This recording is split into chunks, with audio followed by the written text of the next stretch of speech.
Hi, all cinephile Mike here, and happy Friday the 13th. Yes, it is a day for loving Jason films, but that is not why we are here. We are here to celebrate day 18 of Award Season Reviews, Season 3, 97 reviews in 97 days, covering many of the films contending for award recognition this season. As many of these films are still in theaters, a lot of the information I am providing to you is current within 7 days of recording, where I'll be giving you the critical response, the box office information, insight into its awards run so far, my predictions on nominations and wins based on where we are in the season, and as always, these reviews are spoiler free. Also, make sure you check out my website, cinephilemike.com, where you can find the ever important, beloved, and informative Where Can I Watch It spreadsheet 2024 edition, where you can track all of the nominations and wins for the films as well as see how to watch them. So, we are halfway through our third theme week. It is Doc Week. We are looking at 7 documentaries vying for awards contention. Some have won at ceremony, such as the Critics' Choice Documentary Awards, the International Documentary Association Awards, varied critic circles, or like today's film, the British Independent Film Awards. Some are still hoping to hear about that glorious Oscar nomination, and we will see how that rolls out as we move through the season. Today, I will admit, a little bit of pre-planned, maybe clickbait. Maybe you thought, oh, Friday the 13th. Oh, it's witches, it's horror. Hey, Cinephile Mike, you're doing good here. Well, yes and no. This film on this day, yes, because I hope, we'll get more clicks. But honestly, the topic of this documentary is horrific, but it is not a horror film at all. The reality, unfortunately, is the true horror. Today, I am looking at Mubi's documentary Witches. Released on the movie digital platform this fall, the film was not released in theaters as far as I can tell, and thus our usual source for box office information, Box Office Mojo, there's no information to report. Critically, as with some of the other documentaries I've spoken about this week, the film does not yet have a popcorn meter score. There are no audience reviews, but there are 14 posted critic reviews, so the film does sit with a critical score of 86%. Awards wise, this one may have seen its journey come to an end because at least Oscar wise, because for the Oscars, while they haven't released their short lists yet, they did release the list of eligible documentaries, and Witches was not on this list. However, it did win the Best Feature Documentary at the British Independent Film Awards, as well as being nominated for the Maverick Award, which is the BIFA's awards recognizing those films made with budgets under £1 million, or for us over here, $1.3 million. The film was also a Best Documentary nominee at the London Film Festival, and it won the Viewpoints Award at the Tribeca Film Festival. So, what is this one about? Well, British filmmaker Elizabeth Sankey invites us in for a very frank conversation about the troubling issues many women go through: postpartum depression and, in some cases, postpartum psychosis. Sankey, obsessed with stories of witches ever since she was a young girl, she crafts this documentary that parallels some of the experiences of real life recorded witches in the way they were viewed and ostracized in society, often with, unfortunately, the way women are also when they experience mental issues that arise from postpartum depression and, afraid to say anything for fear of potentially losing their child or worse, often stay quiet. Sankey does not shy from putting herself right at the forefront to share her story. And, she frames it interestingly. Right from the jump of the film, we're asked to think of, what do we think about when we hear the word witch? What do we see?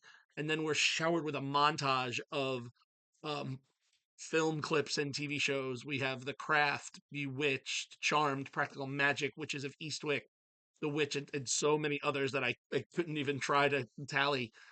And Sankey even discusses her earliest experience of seeing the Wizard of Oz, with seeing the beautiful good witch in pink and the ugly witch in black, the evil witch.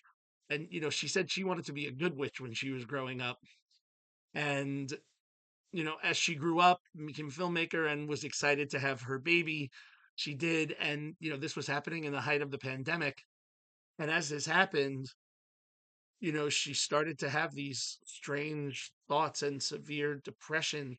And she tells her story about how she checked herself and to her child into a psychiatric hospital that was equipped to help mothers suffering from this psychosis while also helping them develop relationships with their child. So it wasn't that she checked in by herself, she checked in with her child. She also, in addition, interviews various other women whom she met, both when she was hospitalized and others she met afterwards as she was conducting her research on the topic. And one of the subjects that she even brings on to the interview is the actress Sophia DiMartino, who many of us know as Sylvie in the Marvel series Loki. And each account is as deep as the next, and the women begin to share that it's awful that these topics are not discussed more, and the mental angst that comes with certain life events because there is such a stigma with discussing mental health, and many stay quiet while others, suffer in silence. Um, so the witch angle, you're wondering, I kind of got away from it. Let me go back to it. Um, it's interesting how Zankly uses records and stories of real witches she researched who were put to death between the 15th and 18th centuries. Oftentimes, they look at some of these accounts. She even invites academics into the documentary who tell the histories of some of these women who would have children and experience these visions of devils or evil things, and they were judged by the different people in society, by men, by other women, and so oftentimes they would even admit that they were witches and, plead guilty to the crime because they felt by doing that it was the only way to protect their child because they were having such thoughts. And it is an examination of this, fear of what power women have and what is said when, they act in a certain way. And so there's in is an interesting correlation to discuss the postpartum depression, or as they also explain it, the psychosis along lines of the way witches, like actual witches from Salem, from history, are tracked. And also these parallels tell why we need to look at mental health more as a rising issue in this world. I'm not going to say in this country, this is a British film, but around the world. They also tragically touch on the event from an event in the UK. I won't go into too many particulars because you may be wanting to go watch this documentary. But there was a widely publicized circumstance with a woman who killed herself and her child, and the interview with her widower husband is so painful to watch, but important to tell the story about why we need to have this conversation. Sankey infuses the edited montages of cinema clips, not just, of films that feature witches, but also excerpts from films such as Rosemary's Baby to highlight these struggles that mothers are going through and how we don't always know the best way to deal with it. Mixing these montages with the honest and raw interviews of her subjects, at times it does get a little muddied, but it does raise some fascinating questions about what we need to do to help those women that experience these issues. And interestingly, the film touches on the fact that while the UK is a little more forefront in this, in that they have 22 different hospitals to provide this type of specific psychiatric care to mothers and children, in the US there are only two.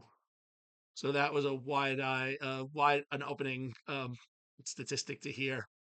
Um, but this is an interesting film to see. It's not the strongest documentary of the week that I've looked at, but it does have an important message.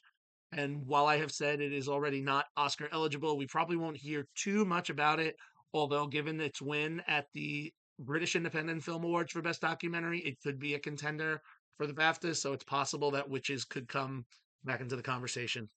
In all, Witches is a strong 4-star film that raises fascinating questions and brings mental health to the forefront and begs us to stop taking these things for granted or sweeping them under the rug. These are things that need to be discussed, not feared, and should more conversations occur, perhaps we can continue to increase the way that we provide this support. If you would like to watch Witches, if you would like to watch Witches, my apologies, it is streaming exclusively on Mubi. So there we have it. 18 down, 79 to go. As always, if you like what you heard here, please click the subscribe button, like the video, spread the word. You can follow me, Cinephile Mike, on all social media platforms and on Letterboxd. Lots of great information at my website, cinephilemike.com. Also, starting tomorrow on Facebook and Instagram, you can find, I think it's the third year now in a row, that I'll be ranking the 12 days of Christmas movies in 25 words. Just giving you short little quips on some fun holiday films, the new ones to see, and it's going to be great. So until then, this is Cinephile Mike saying take a break and watch something new.